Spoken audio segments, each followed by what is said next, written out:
Estelle Poidevin, bonjour. Bonjour. On vous accueille aujourd'hui parce que vous venez de publier, enfin je crois que c'était au mois de juin, un livre qui est tout à fait d'actualité, puisqu'il s'agit de la politique étrangère des États-Unis sur une région particulière, l'Amérique latine. Bon. Ensuite, il y a un sous-titre, l'OEA, donc l'Organisation des États américains comme régulateur.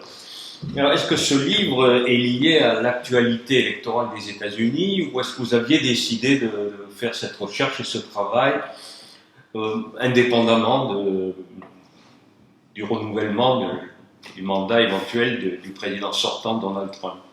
En fait, non. Ce livre n'est pas du tout conjoncturel. C'est un livre que j'ai voulu écrire dans le cadre d'un programme à la Sorbonne sur les mondes anglophones. Et en fait, je souhaitais travailler sur le panaméricanisme. Ah, d'accord. Et en cherchant étudiant sur le panaméricanisme, effectivement, je me suis aperçue que l'Organisation des États américains, qui a été créée en 1948, était en fait la seule organisation qui rassemblait le nord et le sud du continent américain politiquement. Donc j'ai commencé à travailler sur l'OEA et c'est à partir de ce moment-là que je me suis dit que ce serait intéressant de partir de la politique étrangère américaine, notamment au sein de l'OEA, puisque cette organisation évidemment a été souhaitée par les États-Unis. Donc c'est vrai que... Et son siège est à Washington. Et le siège est à Washington et 50% de son budget est financé par les États-Unis. On pourra y revenir après. Mais c'est vrai que la question des élections, d'ailleurs, tant au nord qu'au sud, est importante, puisqu'en fonction du courant politique, la coopération à l'OEA est plus ou moins intense, que ce soit du point de vue américain ou du point de vue des pays d'Amérique latine. Et quelles sont vos conclusions? Quelle était d'abord votre hypothèse de départ et le point d'arrivée, est-ce qu'il correspond à votre hypothèse de départ ou vous avez trouvé des choses qui étaient discordantes? Alors écoutez, la question que je me suis posée au départ, c'était est-ce qu'il y avait des intérêts communs suffisamment importants pour justifier des institutions communes et en premier lieu l'Organisation des États américains. Donc je crois que cette question, il est encore très difficile d'y répondre, notamment au regard de l'actualité au Venezuela, puisque l'intervention de l'OA au Venezuela reste quand même très difficile et on peut s'interroger sur son efficacité bien sûr. Et puis je crois qu'il y avait un élément important dans mon travail, c'était d'analyser la manière dont les États-Unis ont pu, à certains moments, instrumentaliser l'institution. D'accord. Donc, l'OA créée en 1948, après la guerre, il y a une relance du panaméricanisme après la Seconde Guerre mondiale. Certains pays latino-américains ont contribué à l'effort de guerre des États-Unis. Et puis, il y a une volonté du côté des pays d'Amérique latine, en dépit des défiances historiques vis-à-vis du voisin américain, de s'inscrire dans une démarche panaméricaine, notamment pour des raisons de sécurité. Donc peut-être il y a un élément important à mentionner que je n'ai pas encore précisé. Excusez-moi, je vois en lisant la table des matières un chapitre sur lequel, si c'est un chapitre, c'est que vous y attachez une importance particulière. L'Amérique latine, affirmation de l'Amérique latine au sein de l'OEA. Est-ce que vous pourriez... Oui, c'est-à-dire que... Parce qu'on a un peu l'idée plutôt que l'OEA, comme vous venez de le dire, est un instrument diplomatique créé, intergouvernemental, créé par les États-Unis pour être au service de la diplomatie des intérêts des États-Unis.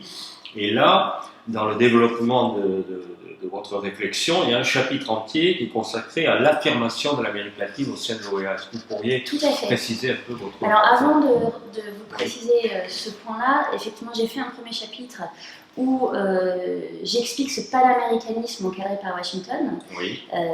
Et j'évoque notamment les débuts de l'organisation, mais aussi la période du 11 septembre 2001, où les États-Unis vont revenir à une pratique beaucoup plus unilatérale en matière de politique étrangère, avec la volonté encore une fois de faire de l'OEA un instrument de politique étrangère, mais parallèlement, le cycle politique change au niveau des pays d'Amérique latine, puisque on va voir arriver une vague de dirigeants de gauche. Donc ces dirigeants de gauche ne veulent plus être soumis, être instrumentalisés au sein de l'OEA et vont essayer de prendre leur distance au sein de l'Organisation des États américains. Un seul exemple, le secrétaire général de l'OEA depuis 1948 a toujours été un Américain.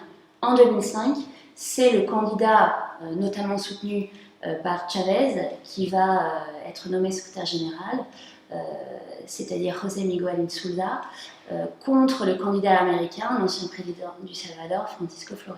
Donc il y a un ensemble d'exemples comme ça qui montrent que les pays latino-américains essayent de développer une identité propre et de prendre leur distance vis-à-vis des États-Unis. Mais on peut aussi citer la zone de libre-échange des Amériques, qui sera proposée par les États-Unis et qui finalement sera rejetée par les pays latino-américains. Il y a de multiples exemples dans les années 2000. En fait, la relation entre Nord et Sud est beaucoup liée au cycle politique dans l'hémisphère. Alors, justement, on est depuis quelques mois, même quelques petites années, dans un autre cycle politique. Et donc l'impression qu'on peut avoir à un mois des élections des États-Unis, c'est qu'il y a eu de la part de Donald Trump, avec la complicité des nouveaux gouvernements conservateurs, libéraux, de droite d'Amérique latine, une nouvelle orientation de l'OEA tournée vers le nord, tournée vers les États-Unis. Enfin, le secrétaire général actuel, Luis Almagro, l'Uruguayen, et on sait que c'est un secrétaire général qui est très proche du département d'État, de la Maison-Blanche. Et on a vu il y a quelques jours qu'un organisme annexe de l'OEA, la BID, la Banque interaméricaine de développement, contrairement à la tradition, pour la première fois, a un président qui était le conseiller de Donald Trump au Conseil de sécurité sur l'Amérique latine et qui a été celui qui a fabriqué la nouvelle politique d'isolement de Cuba et de pression sur le Venezuela. Donc c'est vrai que ces cycles électoraux, vous avez raison, influent sur cette relation OEA entre États-Unis et Amérique du Sud. Alors, est-ce que si vous aviez à écrire aujourd'hui ce livre, vous n'auriez pas ajouté quelque chose, un chapitre ou une conclusion permettant de parler de cette évolution de ces derniers mois? Écoutez, la photo est assez parlante en couverture du livre, puisqu'elle montre, oui, c'est vrai, oui, elle montre Mike Pompeo, qui était en janvier dernier au siège de Luis Almagro, qui est effectivement le secrétaire général de l'OEA depuis 2015, hein, si je ne me trompe pas, effectivement candidat des Américains, et c'est vrai que beaucoup disent qu'il est très proche des États-Unis, donc là on voit une certaine complicité entre ces deux figures. Oui, je dirais que l'influence des États-Unis est extrêmement importante à l'OEA en ce moment. D'ailleurs, encore une fois, le cas du Venezuela montre, puisque le secrétaire général n'a pas cherché en réalité à effectuer une médiation avec Maduro et a plutôt cherché à légitimer l'opposant au président qui est Juan Guaidó. Et c'est vrai que cette posture a été souhaitée par les États-Unis de façon extrêmement claire. Et d'ailleurs, Mike Pompeo, en janvier 2020, en cours de sa venue, dans son discours, a dit que l'OEA était une institution extrêmement importante, mais il a aussi dit qu'on revenait à l'esprit des années 50. Oui. Donc c'est assez clair que les États-Unis ont le sentiment d'avoir retrouvé une influence extrêmement importante au sein de l'organisation, très clairement. Il y a quelque chose aussi qui est extrêmement curieux. On a l'impression que l'OEA est au croisement de tensions qui sont alimentées de l'extérieur.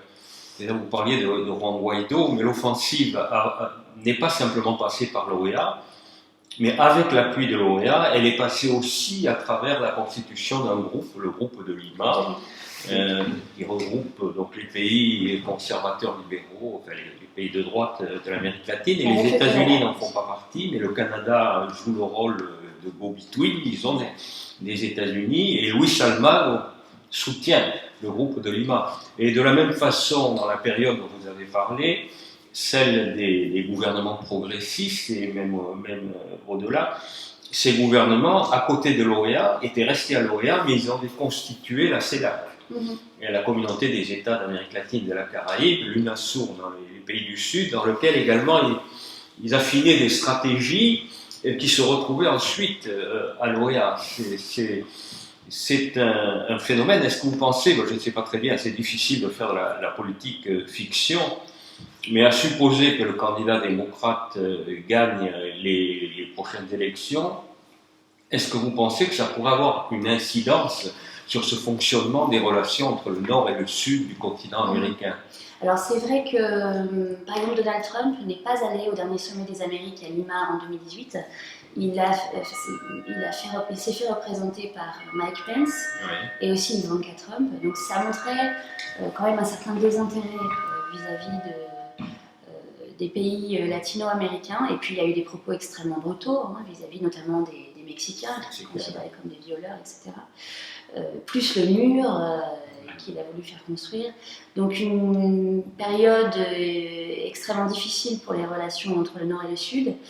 Dans un article de Foreign Affairs, Joe Biden évoque dans ses priorités de politique étrangère l'Amérique latine, mais de façon très mesurée. C'est-à-dire qu'il dit qu'il y aura une tentative de coopération un peu plus forte avec les pays d'Amérique centrale, notamment d'un point de vue budgétaire. Je crois qu'il a promis de leur donner 10 milliards de dollars. Mais il ne va pas au-delà. Il dit on va travailler sur la question migratoire. Donc encore une fois, en évoquant la relation latino-américaine des États-Unis par le prisme de la sécurité. Et en nuançant encore une fois en disant on fera attention aux droits de l'homme, à la dignité des migrants, etc. etc.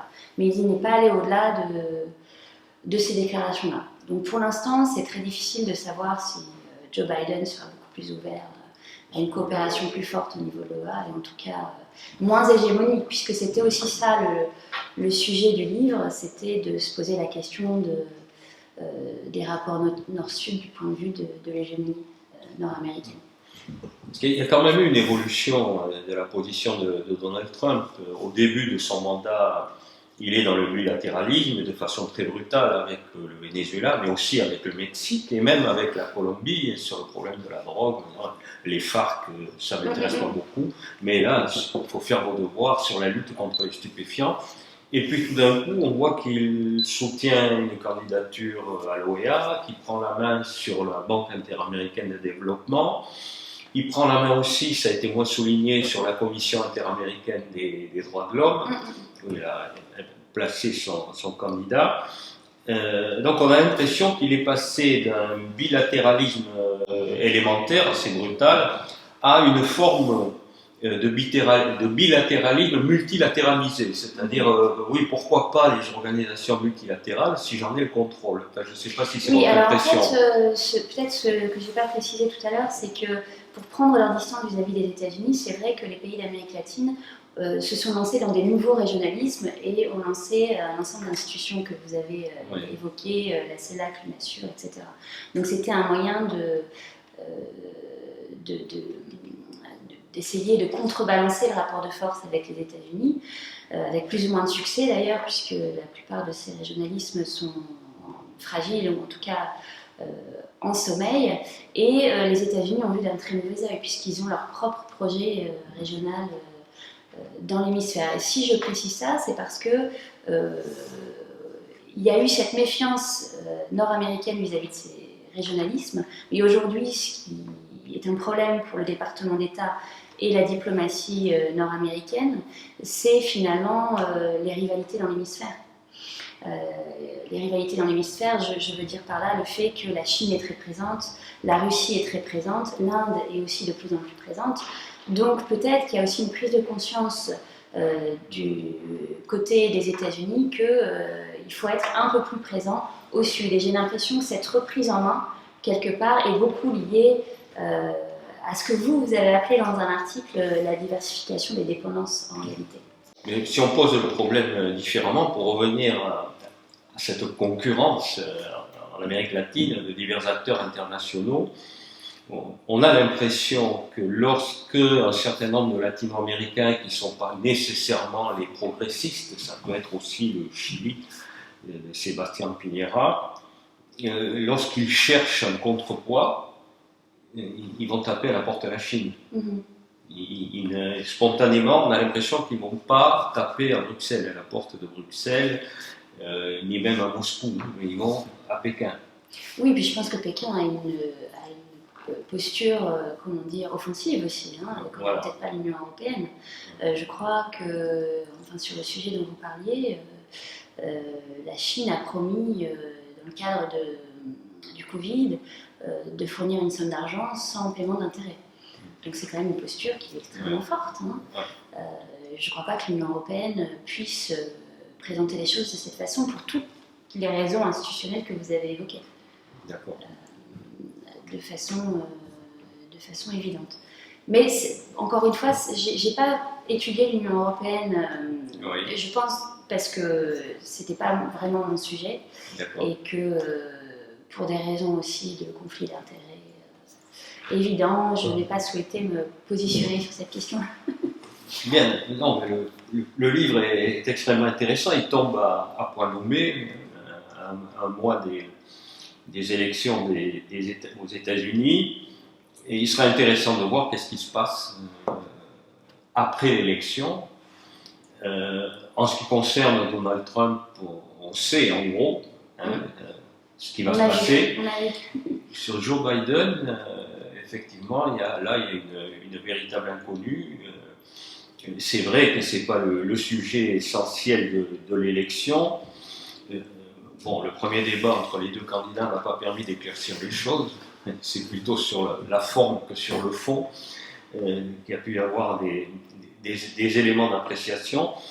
Mais il sera sans doute intéressant de poursuivre ce débat dans 6 mois, quand le nouveau président, quel qu'il soit, aura pris ses fonctions et qu'il aura nécessairement été amené à définir, ne serait-ce qu'à chaud, ses positions sur le commerce interaméricain, en matière diplomatique sur le Venezuela, sur l'immigration, la lutte contre les stupéfiants. Donc il serait intéressant de voir quelle est la position du futur président des États-Unis dans 6 mois, surtout si ce n'est pas le président sortant. Voilà, donc la dernière question que je voulais vous poser, est-ce que vous envisagez un complément à cette réflexion sur l'Amérique latine? Donc là, c'est un livre qui porte sur la relation Nord-Sud. Est-ce que vous envisagez un autre livre, une autre réflexion sur d'autres aspects des relations extérieures des pays d'Amérique latine? Écoutez, j'ai trouvé que le sujet n'était pas tellement exploré. Donc oui, j'aimerais beaucoup continuer cette réflexion. Peut-être pas tant modifier la problématique que d'approfondir l'angle du voisinage des États-Unis avec l'Amérique latine. Donc, je ne sais pas si vous le savez, mais par exemple au département d'État, il y a un département pour les affaires de l'hémisphère qui existe depuis le début du siècle. Et c'est vrai que je trouverais très intéressant d'interroger la manière dont ce département a pu gérer les relations entre le Nord et le Sud. Et peut-être aussi se poser la question de savoir comment les États-Unis envisagent la relation au Sud dans une société qui est extrêmement qui change démographiquement, puisqu'aujourd'hui la communauté latino c'est quand même près de 20% de la population américaine. Donc je ne peux pas imaginer que cette démographie n'ait pas d'incidence sur la manière dont les États-Unis envisagent leur voisinage. Elle est quand même fragmentée. Elle est fragmentée, mais quand même. Les cubano-américains sont plutôt républicains. Exactement. Les personnes d'origine mexicaine sont plutôt démocrates. Oui, mais ça peut quand même vouloir dire un rapport nord-sud un peu différent. Enfin, en tout cas, la question mérite peut-être d'être posée en interne au niveau nord-américain. Très bien. Merci et on se revoit donc dans 6 mois pour refaire un point. Merci, monsieur Courrier. Après les élections aux États-Unis. Merci à vous. Merci.